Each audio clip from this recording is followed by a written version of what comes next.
राष्ट्रपिता महात्मा गांधी यांच्या 77व्या पुण्यतिथीनिमित्त नवी दिल्लीत आज सर्वधर्म प्रार्थनेचं आयोजन करण्यात आलं होतं।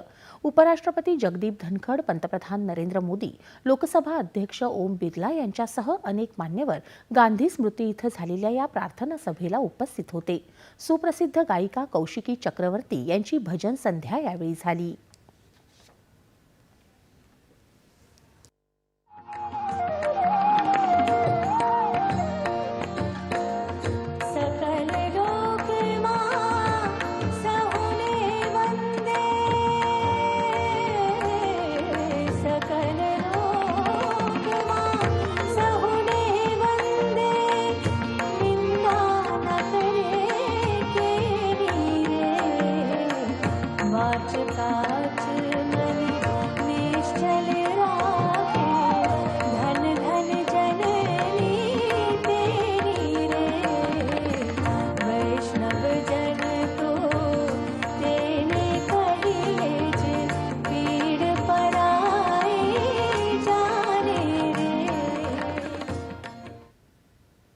यानंतर पंतप्रधानांनी इथं उपस्थित बालकांशी संवादही साधला।